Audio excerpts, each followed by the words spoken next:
السلام علیکم ناظرین، سلامتی ہو آپ پر جہاں بھی آپ ہوں۔ کیلنڈر پر آج تاریخ ہے 7 ربیع الاول، انگریزی تاریخ 14 اکتوبر ہے۔ اپنے میزبان راہی حجازی سے عالمی خبریں سنیے۔ افغان حکومت کو کمزور کرنے سے کسی کو فائدہ نہیں ہوگا۔ افغانستان کی نئی طالبان حکومت نے امریکہ اور یورپ کے ایلچیوں کو خبردار کیا ہے کہ پابندیوں کے ذریعے ان پر دباؤ ڈالنے کی مسلسل کوششوں سے ملکی سلامتی کو نقصان پہنچے گا اور اس سے بہتر معاش کی تلاش میں مغربی ممالک کا رخ کرنے والے افغان پناہ گزینوں کی تعداد میں اضافہ ہو سکتا ہے۔ طالبان کے قائم مقام وزیر خارجہ ملا امیر خان متقی نے دوحہ میں مذاکرات میں مغربی سفارتکاروں کو بتایا کہ افغان حکومت کو کمزور کرنا کسی کے مفاد میں نہیں ہوگا، کیونکہ اس کے براہ راست منفی اثرات ملک کی سلامتی پر مرتب ہوں گے اور روزگار کے لیے نقل مکانی میں اضافہ ہو سکتا ہے، جس سے پوری دنیا متاثر ہو سکتی ہے۔ افغان ترجمان کے مطابق ملا امیر خان متقی نے دوحہ میں اجلاس میں کہا کہ ہم عالمی حکومت پر زور دیتے ہیں کہ وہ موجودہ پابندیوں کو ختم کریں اور بینکوں کو معمول کے مطابق کام کرنے دیں، تاکہ حکومت خیراتی گروپ اور تنظیمیں بیرون سے ملنے والی مالی امداد سے اپنے عملے اور ملازمین کو تنخواہیں ادا کر سکیں۔ دوسری جانب یورپی ممالک کو بھی یہ تشویش لاحق ہے کہ اگر افغانستان کی معیشت تباہ ہو جاتی ہے تو بڑی تعداد میں افغان تارکین وطن ہمسایہ ریاستوں پاکستان اور ایران کا رخ کریں گے اور بالآخر ان کا یورپی یونین کی سرحدوں پر دباؤ بڑھ جائے گا۔ ضرورت اس بات کی ہے کہ ہم کوئی راستہ نکالیں اور افغانستان کو بے سہارا نہ چھوڑیں۔ قطر کے وزیر خارجہ شیخ محمد ابن عبد الرحمن الثانی نے بدھ کے روز کہا ہے کہ افغانستان میں طالبان حکومت کو تسلیم کرنے کا معاملہ ترجیح نہیں ہے، لیکن عالمی برادری متفق ہے کہ لڑائی کے نتیجے میں تباہ حال ملک کی مدد کی جائے تاکہ افغانستان میں بڑھتے ہوئے انسانی اور معاشی مسائل سے نمٹا جا سکے۔ قطر کے وزیر خارجہ نے یہ بات قطر کے دارالحکومت دوحہ میں منعقدہ بین الاقوامی اجلاس سے خطاب کرتے ہوئے کہی۔ انہوں نے کہا کہ افغانستان میں معنوی طور پر طالبان کی حکومت ہے، ان حالات میں ملک کو تنہا چھوڑ دینا بڑی غلطی ہوگی، کیونکہ اس کا مطلب یہ ہوگا کہ افغان عوام کو اس بات کی سزا دی جائے جس کے وہ ذمہ دار نہیں ہیں۔ سیکیورٹی کے عالمی فورم سے خطاب کرتے ہوئے عبد الرحمن الثانی نے کہا کہ ہم طالبان کی جانب سے ان اقدامات کا انتظار نہیں کر سکتے جن پر رد عمل ظاہر کیا جا سکے۔ انہوں نے مزید کہا کہ میرے خیال میں بین الاقوامی برادری کی یہ ذمہ داری ہے کہ وہ یہ دیکھے کہ اقدامات کیے جا رہے ہیں اور صورتحال سے نمٹنے کے لیے واضح روڈ میپ دیا جائے۔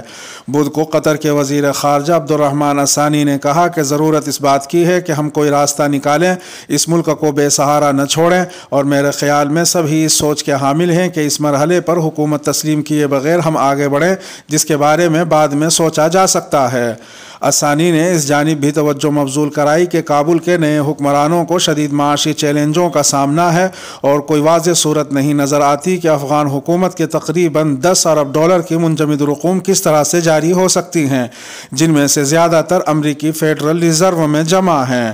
انہوں نے کہا کہ ان رقوم کی دستیابی کے بغیر طالبان اساتذہ، ڈاکٹروں اور ملازمین کے علاوہ دیگر سماجی شعبہ جات کو تنخواہ نہیں دے پائیں گے۔ عراق اور شام سے عسکریت پسند افغانستان آ رہے ہیں۔ روسی صدر ولادیمیر پوتین نے کہا ہے کہ عراق اور شام سے شدت پسند افغانستان میں فعال طور پر داخل ہو رہے ہیں۔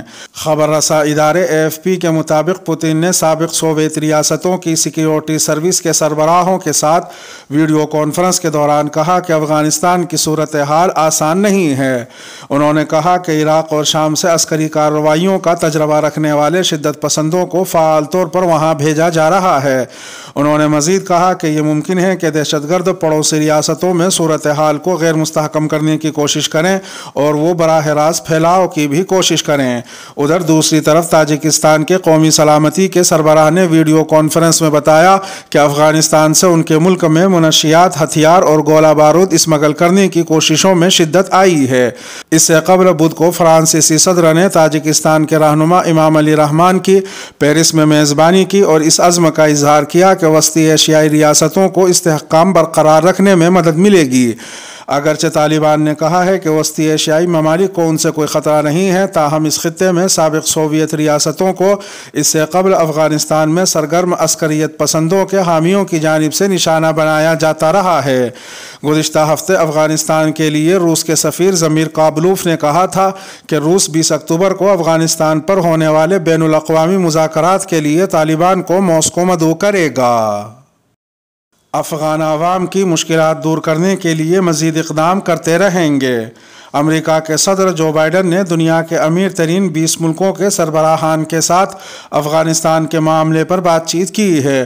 وائٹ ہاؤس کے مطابق امریکہ افغانستان کی صورتحال کے پیش نظر بین الاقوامی برادری کے ساتھ قریبی تعلق برقرار رکھنے کے عزم پر قائم ہے تاکہ افغان عوام کی مدد کے لیے انسانی ہمدردی کی بنیاد پر سفارتی اور معاشی مدد فراہم کی جا سکے۔ امریکہ نے افغانستان کے لیے نئی رقوم فراہم کرنے کا اعلان نہیں کیا اور یہ واضح بھی نہیں کیا گیا کہ امریکہ کی جانب سے تجویز کردہ یقین دہانیوں کے بعد کیا ٹھوس اقدام کیے جائیں گے۔ تاہم وائٹ ہاؤس کی ترجمان جین ساکی نے اس بات پر زور دیا کہ امریکہ افغانستان کی بڑھ چڑھ کر امداد کرتا رہا ہے اور اس نے اس سال $33 کروڑ سے زیادہ امداد فراہم کی ہے۔ انہوں نے کہا کہ افغان عوام کی مشکلات دور کرنے کے لیے ہم مزید اقدام کرتے رہیں گے اور ہم دیگر عطیہ دہندگان ملکوں پر زور دیتے ہیں کہ وہ درکار امداد فراہم کرتے رہیں۔ اجلاس میں چین اور روس کے رہنما شریک نہیں ہوئے جو امریکہ کے اہم حریف اور افغانستان سے جغرافیائی قربت رکھنے والے ممالک ہیں۔ روس اور چین دونوں کے افغانستان کے ساتھ تعلقات طویل اور پیچیدہ رہے ہیں اور وہ افغانستان کے لیے امداد پر شرائط لگانے کے مخالف ہیں۔ واضح رہے کہ طالبان کے اقتدار پر کنٹرول سے قبل افغانستان کی مالی ضروریات پوری کرنے کے لیے بین الاقوامی برادری 75% امداد فراہم کرتی رہی ہے، لیکن طالبان کے کنٹرول حاصل کرتے ہی تمام ملکوں اور بین الاقوامی تنظیموں نے یہ امداد بند کر دی ہے اور ساتھ ہی افغانستان کے اثاثے بھی منجمد کر دیے ہیں۔ خبروں کا سلسلہ روک کر حضرات ناظرین کرام ایک اطلاع، چینل پر آج یہ تجزیاتی ویڈیو بھی اپلوڈ کی گئی ہے جس میں انڈیا میں مسلمانوں کے ساتھ میڈیا اور سیاستدانوں کے ذریعے روا رکھے جانے والے جانبدارانہ رویے پر روشنی ڈالی گئی ہے، ساتھ ہی چند سوالات بھی کیے گئے ہیں۔ ہمارے انڈین احباب بالخصوص اس ویڈیو کو ملاحظہ فرمائیں۔ اس ویڈیو کا لنک ڈسکرپشن میں رکھا گیا ہے، ساتھ ہی اس ویڈیو کے آخری 10 سیکنڈ میں بشکل اینڈ اسکرین یہ ویڈیو از خود آپ کے سامنے ہویدہ ہو جائے گی، نیز براہ راست چینل پر جا کر بھی اسے دیکھا جا سکتا ہے۔ خبروں کا سلسلہ پھر شروع۔ افغان حکومت نے کابل کے قدیم بش بازار کا نام تبدیل کر دیا۔ افغانستان میں برسر اقتدار آنے والی طالبان حکومت نے کابل کے مشہور بش بازار کا نام تبدیل کر دیا ہے۔ یہ بازار 2001 میں افغانستان پر حملے اور قبضے کے بعد قائم ہوا تھا اور اس کا نام اس وقت کے امریکی صدر جارج ڈبلیو بش کے نام پر بش بازار رکھا گیا تھا۔ افغان میڈیا رپورٹس کے مطابق طالبان نے اب اس بازار کا نام مجاہدین بازار رکھ دیا ہے اور بازار کے داخلی دروازے پر نئے نام کا بینر بھی لگا دیا گیا ہے۔ اس سے قبل کابل کے ہوائی اڈے اور کابل یونیورسٹی کا نام بھی تبدیل کیا جا چکا ہے۔ پاکستان میں جبری تبدیلی مذہب کا قانون خارج۔ پاکستان میں پارلیمانی کمیٹی نے ایک غیر معمولی فیصلے میں جبری تبدیلی مذہب کے تدارک سے متعلق قانونی بل کا مسودہ خارج کر دیا ہے۔ پارلیمانی کمیٹی برائے جبری تبدیلی مذہب کے چیئرمین سینیٹر لیاقت ترکی نے یہ فیصلہ وفاقی وزیر مذہبی امور نور الحق قادری اور وزیر مملکت برائے پارلیمانی امور علی محمد خان کی جانب سے اس قانون سازی کو غیر ضروری قرار دینے کے بعد کیا۔ پارلیمانی کمیٹی کے بدھ کو ہونے والے اجلاس میں غیر مسلم اور حکومتی و مذہبی جماعتوں سے تعلق رکھنے والے اراکین کے درمیان مسودہ قانون کے نقاط پر 2 گھنٹے تک بحث ہوتی رہی۔ لیاقت ترکی نے پہلے سے لکھا ہوا تحریری بیان پڑھتے ہوئے کہا کہ کمیٹی اس قانونی بل کو عوام کے مفاد میں خارج کرتی ہے۔ تحریری بیان میں کہا گیا کہ حکومت جبری تبدیلی مذہب کے واقعات کو روکنے کے لیے پہلے سے رائج قوانین کو بہتر بنانے کے لیے ترامیم لائے اور انتظامی سطح پر اقدامات کرے۔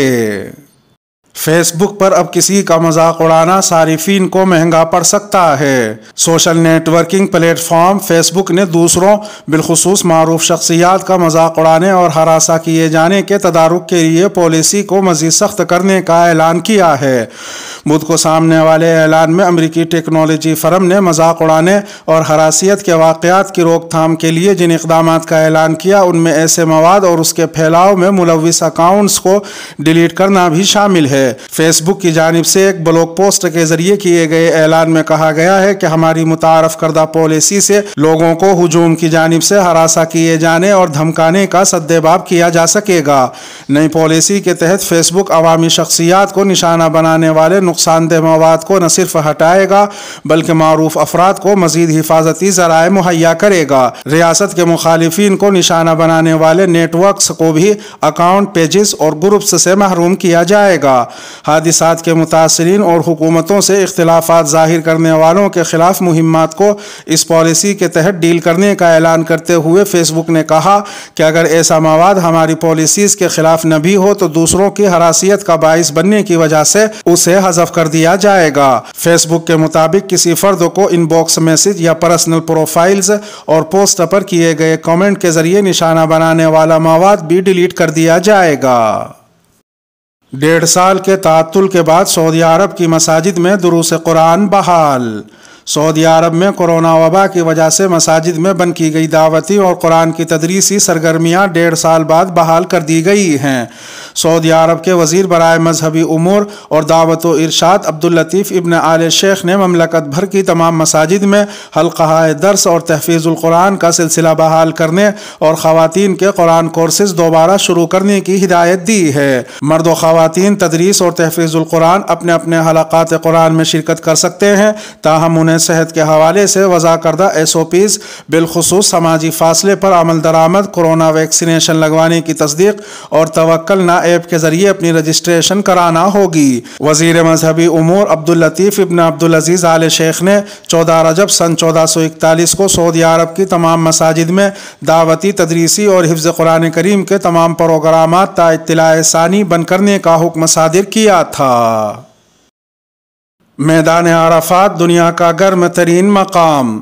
مکہ معظمہ میں مناسک حج کا اہم مقدس مقام میدان عرفات ان دنوں دنیا کا گرم ترین مقام بن گیا ہے، جہاں تازہ ترین درجہ حرارت 43 سینٹی گریڈ ریکارڈ کیا گیا۔